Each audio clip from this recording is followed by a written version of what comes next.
Bonjour,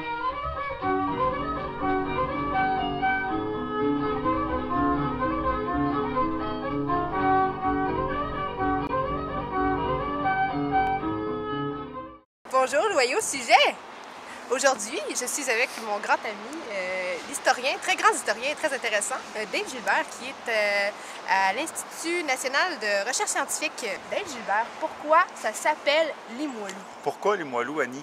Bien, Limoilou, surtout pour honorer la mémoire du passage de Jacques Cartier, ici, au parc Cartier-Brébeuf, à l'hiver de 1535-1536. Quand Jacques Cartier débarque avec ses 3 bateaux, qu'on a vu dans notre jeunesse, on allait manger des biscuits du Corbeau au parc Cartier-Brébeuf et tout, Jacques Cartier passe l'hiver là. Il était aidé par le chef Stadacone, l'Amérindien. Il va rester un hiver là, il va repartir en France. Mais 300 ans plus tard, lorsqu'on va fonder un village ici qui va s'appeler Limoilou, on va vouloir honorer la mémoire de cet homme-là. Et Jacques Cartier, en France, dans le coin de Saint-Malo, en France, possédait un domaine, une ferme, qui s'appelait Limoilou.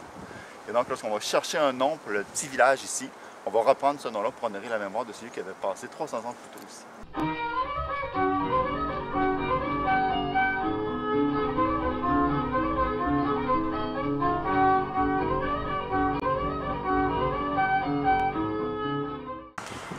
La prochaine question, dans le fond, Dale, c'est qui vient s'installer ici en premier? T'sais, qui a eu la brillante idée un jour de venir fouler en premier le sol de Limoilou?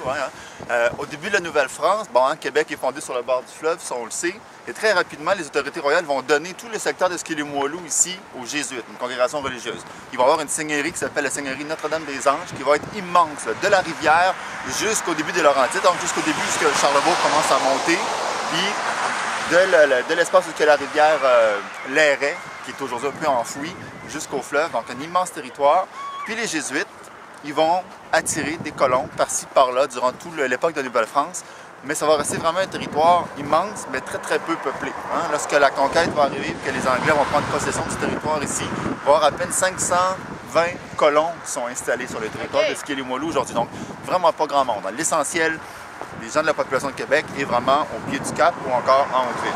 De ce côté-ci, c'est encore très, très maigre.